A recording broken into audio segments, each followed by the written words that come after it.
Today நம்ம பார்க்க போகிற டாபிக் என்னென்னா இடியம்ஸ்லேயே அனிமல் இடியம்ஸ் பார்க்க போகிறோம். ப்ரீவியஸ் வீடியோவில் நம்ம ஃபுட் டைப் ஆஃப் இடியம்ஸ் பார்த்துருக்கோம். இந்த வீடியோவில் நம்ம அனிமல் டைப் ஆஃப் இடியம்ஸ் பார்க்க போகிறோம். Fish out of water, very uncomfortable சுச்சுவேஷனை மீன் பண்ணுது. வாட்ச் லைக் அ ஹாக், வாட்சிங் கேர்ஃபுல்லின்ற மீனிங்கை கன்வே பண்ணுது. த லைன் ஷேர், பிக்கஸ்ட் பார்ட்டை மீன் பண்ணுது. அட் அ நெயில் ஸ்பேஸ், ஸ்னெயில்ஸ்ன்ற மீனிங் வந்துருச்சுனாலே வெரி ஸ்லோ தான், அதை நீங்கள் டிஃபால்ட்டாக புரிஞ்சுக்கலாம். எக்ஸாம்பிள் வைஸ் நம்ம பார்க்கலாம். He feels as fish out of water, அவன் வந்து ஒரு அன்கம்ஃபர்டபுள் சுச்சுவேஷனால் இருக்கான் அப்படின்றத மீன் பண்ணுறதுக்காக ஃபிஷ் அவுட் ஆஃப் வாட்டர்ன்ற ஐடியாவை இங்கே யூஸ் பண்ணியிருக்கோம்.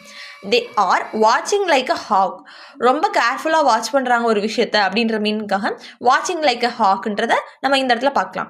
It is a lion share, lion ஷேர்ன்றது பிக்கஸ்ட் பார்ட்டுன்னு நம்ம பார்த்தோம். ஸோ அப்போ பிக்கஸ்ட் பார்ட்டை கன்வே பண்ணுறதுக்காக இந்த இடத்துல லைன் ஷேர்ன்ற ஐடியாவை யூஸ் பண்ணியிருக்கோம். He did at a snail space, ஒரு விஷயத்தை ரொம்ப ஸ்லோ மோஷனில் பண்ணுறாங்க, வெரி ஸ்லோவாக இருக்குது அப்படின்றத மீன் பண்ணுறதுக்காக ஸ்னெயில் ஸ்பேஸ்ன்றதை பார்த்துருக்கோம். ஸோ இது எல்லாமே அனிமல் டைப் ஆஃப் இடியம்ஸ் கீழே வருது. Thank you all.